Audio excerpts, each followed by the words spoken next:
Time to pull up a chair. We've got another great story for you today in the rLounge.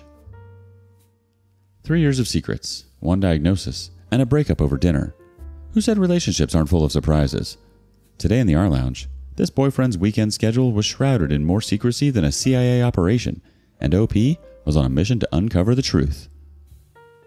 My 24 female boyfriend, 27 male, has disappeared every weekend for the past 3 years, and I just found out he's been lying to me about where he goes. My boyfriend, 27 male, and I, 24 female, have been together for 3 years. We don't live together, but are close enough to spend a lot of time together. However, it is very rare for us to spend a whole day together. When we have, it's been a weekday, where our schedules have just happened to line up, i.e. no work or classes. We have never spent a day on the weekend together. He works as a research assistant while getting his PhD. Every single weekend for the past 3 years we've been together, he insists he has work. I realize how stupid I've been now, but foolishly I trusted him. I trusted that he has had work every single weekend for 3 years. That was until today. I've been studying for finals, and it's the toughest it's ever been, so I was craving some time with him. Just a day where we could kick back and relax with each other. Of course, he says he can't because he's working, and I shut up about it. So today, I'm getting antsy anyway, and hoping we could at least spend the evening together. I end up texting him and asking when he thinks he'll be back, and we can spend that night. I've done this plenty of times before, and he always responds fairly quick.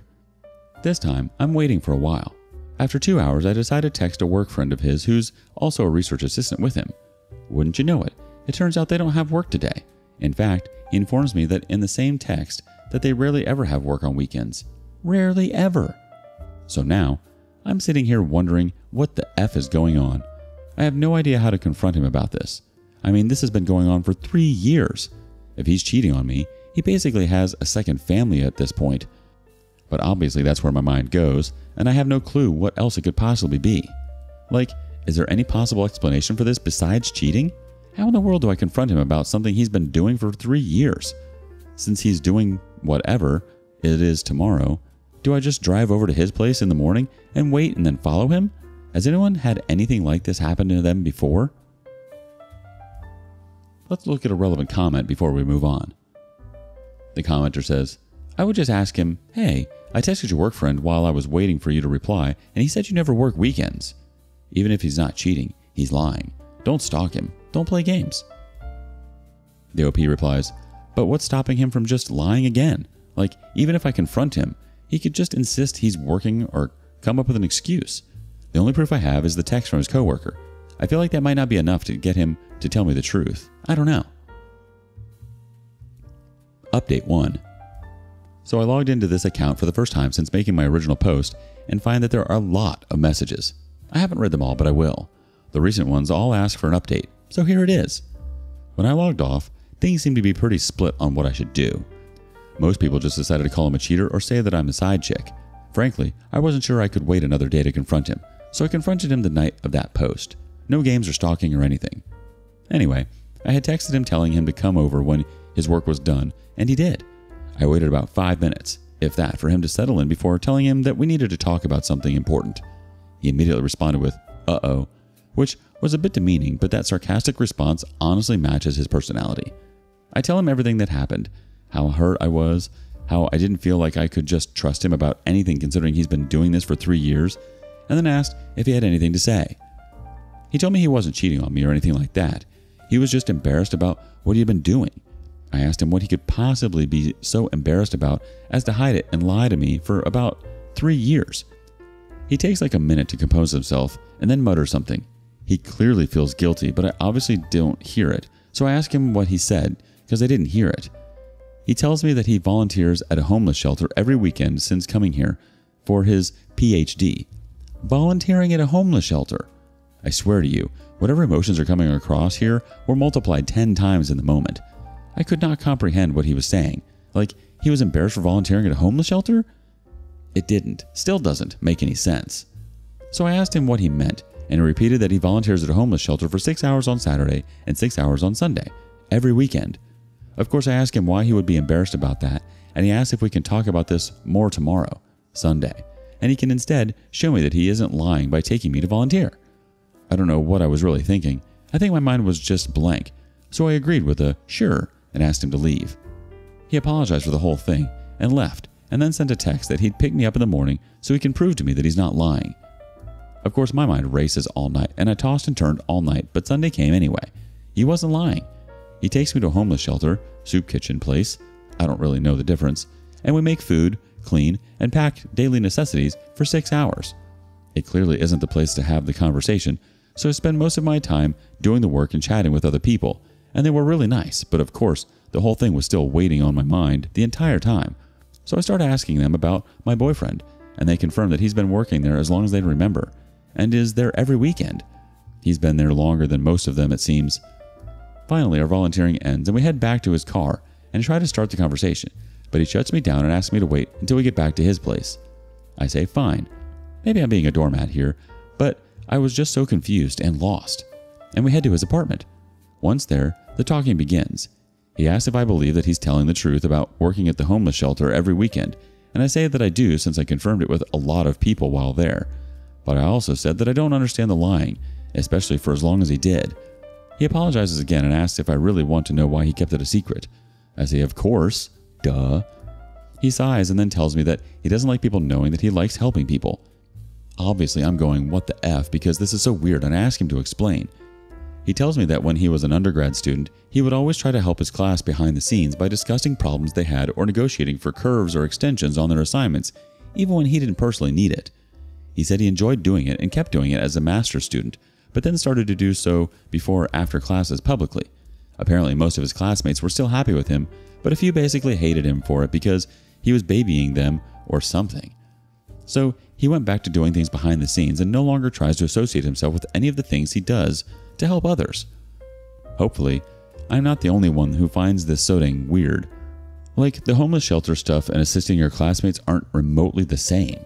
I say as such, and he tells me it does the same thing. It helps people, so he doesn't like people to know about it because then they might misinterpret his intent and think he's masquerading as a good person.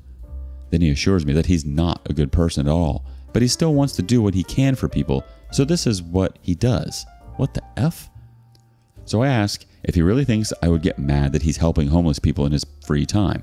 He tells me he wasn't sure at first, especially since I wanted to spend weekends together where we were going out. Duh, every couple does. So he just lied to hide it at first, but he knows I wouldn't do that now, but kept the lie going because he thought it would be too weird to suddenly say that he's volunteering at a homeless shelter. I feel like I've come to the conclusion that he's just really, really weird. His way of thinking has always been odd, but this in particular is just so weird. Like, he seems to understand the situation and where I'm coming from, but didn't think to tell me the truth on his own? We started going in circles, so I ended the conversation and had him drive me home, in silence. Since then, he's sent a number of texts and has tried to call me a few times. I didn't pick up on Monday or Tuesday because I felt like I needed time to think, but I finally picked up today and we had a talk in which we both reiterated what we had said. I know a lot of people, literally all of them at this time, were telling me to break up with him, but I'm still thinking things through. I'm going to try and get him to hang out this weekend and make my decision after that, I think, some more. This whole thing has been so weird. I'm sorry that I've repeated so much, but my brain is still rather scrambled. I don't think there will be any more updates to this because we either stay together or break up, but if there are, they won't be posted here. Edit. Reading through a lot of the comments in the previous post now to answer the most common questions. I haven't met his parents, but I have met a few of his friends. He doesn't have social media. He's met my family since I'm local, and we do spend holidays together if they aren't on weekends. Now let's get some relevant comments. First up, honestly, it is strange that he felt the need to lie about it, but at the same time, it does seem that he has good intentions. A lot of people like to do volunteer charity work, donations, etc., and keep it quiet because they don't want to seem like they're trying to be a good person. They just want to help those in need and keep it quiet, just like your boyfriend said. I understand your confusion about being upset about the lies, and that's completely valid. But in this situation, I do hope you give him another chance. It's very possible the embarrassment comes from past trauma in his life. Personally, I've been in some bad situations and been on hard times, especially as a child with my single mom, and now that I'm grown and have the ability to help those that are in the situation I was once in, I basically feel obligated to help. Again, it's your relationship, and not being honest with you because of embarrassment is one thing, but I hope you two can discuss this more and figure it all out, because you're both valid here in my opinion. I commend you for bringing it up to him and commend him for helping those in need. Good luck. The OP replies, thank you. I'm going to talk with him some more and see. Obviously, we've been together for 3 years and I really do love him, but this is just so strange to me. Like, I get having a past trauma and that affecting behavior and whatever, but making a few enemies in your cohort translates to hiding volunteer work for 3 years? The whole thing is confuddling. Someone else asked about the boyfriend's parents and if he had had bad childhood years such as abuse or manipulation from parents or family, and this affected his behaviors to be the people pleaser. The OP replies, both of his parents are in his life. He's from out of state, and the last time he visited them in person was 2 years ago, I think. I've never met them, though I have talked to his mom over FaceTime a handful of times. He's never mentioned having any trouble with his family, so I'm not yet at the point where I'm going to assume the worst. Another commenter asked the OP about the possible volunteering services being mandated by the courts and if the boyfriend has done something illegally, and asked the volunteers to lie for him on his whereabouts. The OP replies, there have been quite a few comments about it possibly being court-ordered. I don't want to identify his field completely or anything because it's pretty niche. But if he had a criminal record, it would be incredibly difficult to work in his field, so I don't think he has one. I haven't looked at his messages or anything of the sort. Maybe people are going to call me naive over this. But getting every single volunteer I talked to over that 6-hour period, in addition to some people who were making use of the services to lie for him, seemed really unlikely. I think I underplayed the seriousness with which he explained for the conflict with his classmates. I didn't follow it completely, but he really did seem very affected by the whole thing. Maybe he's acting, but it didn't look that way to me. Their boyfriend's secret weekend rendezvous turns out to be, drumroll please, volunteering at a homeless shelter. Who would have guessed? I mean, forget the typical cheating scandal and undercover double life. Nope, your man's got a heart of gold. Turns out, this whole cloak and dagger routine stems from a deep-seated fear of, drumroll intensifies, being labeled a do-gooder. Yes, you heard that right. He's so terrified of coming off as a saint that he's been hiding his charitable deeds like they're state secrets. Interesting. I mean, come on. Who knew helping others could be such a scandalous affair? Forget tabloid gossip. It's all about the underground world of philanthropy drama now. Will he reveal his true identity? Will you forgive his fibbing ways? But hey, jokes aside, it's understandable that you're feeling a bit bewildered by this whole situation. I mean, who wouldn't be? But it sounds like your boyfriend's got some serious soul searching to do, and maybe a little honest therapy wouldn't hurt either. Update 2. So I asked him to come over so we could talk, and he did. I then asked him some of the questions people had on here that I had written down. Volunteering for 6 hours, but still not having time for me. He said he would get there a little early and leave late, but would then spend the remaining hours running errands and actually working on PhD assistant stuff. I asked if he could give me details. He gave me some details about academic articles that I don't remember. I asked why he couldn't spend more weekend evenings with me if this was the case. He said that he was really busy with work and that I would distract him. Ouch. Out of all the things said, I think this is the one that bothers me the most. I asked if the volunteering was court-ordered. He laughed at that and was clearly confused by the question, but answered that given the special population he works with doing his PhD, he doubts he'd be able to work with them if he had a record that required so many hours. I asked if he was ever going to tell me about the volunteering. He initially said he doesn't know, then replies that he probably wouldn't have. He apologized for lying, but then said that whether he was working or volunteering doesn't make a difference to how much time he spent with me. Obviously, I pushed back on this, and he got defensive, and we had an argument that basically reiterated how I felt like I couldn't trust him because he was lying about this while he kept apologizing for the lying, making me feel that way, but that it wouldn't have changed how we spend time together. Ultimately, I asked him to explain to me again why he hid it in the first place. Like he's said previously, he used to talk to professors during undergrad about extensions and questions others had behind closed doors, and then make sure those things were stated to the rest of the class. He did the same thing in his master's program. This is where I got lost before. One of his professors was a hard ass and some of his classmates were scared to talk to him about their grades. So he thought he could show them that he was willing to discuss grades, and he made a joke about his own grade in class. The professor didn't find it funny and went on a tirade about respect and showing him up, and apparently the class ended shortly thereafter because it was so tense. He said that some of the other students felt they needed to cut ties with him to show the professor they weren't in on the joke, and that a few of them made a show of hating him from that point forward. Hearing it more in depth at least makes this make a little more sense to me. I stated again that helping homeless and helping classmates seemed like entirely different things altogether. He said that they feel like the same to him, but that I was probably right and he was wrong. I asked him why he said he's a bad person. He replied asking if he said that, and I said yes. He said that he didn't want the volunteering to make him seem like a good person because he's not. I asked him what he meant, and he replied that I know him. I said I'm not sure I do. He said that I know what he means. I don't, you do, etc. in circles. Personally, I think he has low self-esteem, but this is a weird way to express it, and I'm not sure what else it could be. I told him I wasn't sure I wanted to continue the relationship because of the lying. He seemed hurt by then, just said okay, and that it's my decision. I told him that he should at least get therapy for the classmate thing because it's clearly affected him negatively. He replied that he probably should, but he won't. After that, I gave him an ultimatum. Either spend more time with me on weekends and go to therapy, or we break up. I told him to think about it, and that he has until Saturday.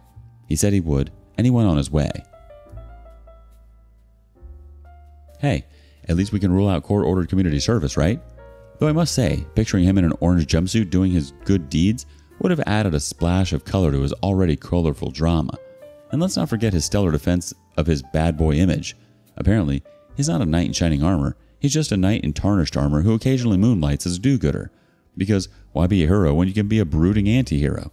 It's perfectly understandable to feel a mix of emotions: confusion, hurt, frustration, maybe even a dash of anger.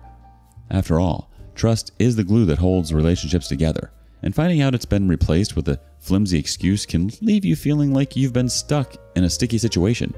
I mean, it does seem very odd, and to hide it? That's also strange. Your ultimatum isn't just a demand, it's a declaration of self-worth, a proclamation that you deserve honesty, respect, and genuine effort from your partner. Final update.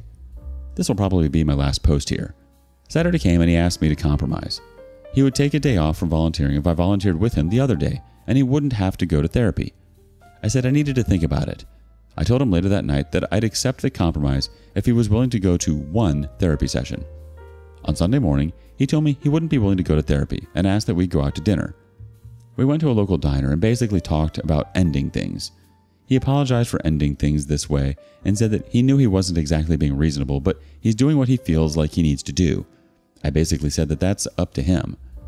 We wished each other the best, he gave me a parting hug, and I went on my way. So yeah, 3 years of commitment for this. Kinda sucks. Have a good day. Update. It's me again. I'm pretty intoxicated while writing this, so let me just first say sorry for my incomprehensibleness. Is that even a word? Anyway, if you don't remember who I am, check my profile. Anyway, I've been keeping myself busy with school and stuff, but more casual stuff every once in a while has been good stress relief. What isn't good stress relief was a text message I received today. I should have blocked him, but I didn't, so here we are. I didn't respond to him, but here's the message verbatim. Quote, "Hello, sorry for contacting you. I'm sorry for how I acted. After you left, I really gave a lot of things some thought. I didn't want therapy because I didn't need a professional to tell me that I'm different or weird or diagnose me with something that jeopardizes my profession, and I especially didn't want them to try and change me. I bit the bullet in January. I was diagnosed with schizotypal personality disorder. You can look it up, I guess. I'm not seeing the therapist frequently, especially after he suggested altering some of my behaviors and told me that I'm coping using my volunteering. Sorry, I'm just saying that you're right and I wasn't being fair to you. Please do not feel burdened to respond. I hope you are happy." End quote. God, he hopes I'm happy? I mean, really? After everything he acts like some sort of victim. Just, I hate it so much. Every single time I thought of him since we broke up, I just get more angry. I guess it's nice to know that I wasn't imagining things and there is something actually wrong with him. But did he have to contact me? Gross. Anyway, I was huffing and drinking and spotted my login details still on my laptop desktop and figured an update wouldn't be too hard. I hope you guys know how to pick them better than me. 3 years down the relationship rabbit hole, and what do we find? A dinner date ending in a breakup and a side of schizotypal personality disorder. May your next romantic endeavor come with a warning label and a free therapy session. Do you have a similar story? Did your partner have an alter ego they were hiding from you? What was it? Share your stories in the comments below. And thank you for joining us today in the rLounge. Be sure to like and subscribe and hit that notification bell so you don't miss out on our next video. See you soon.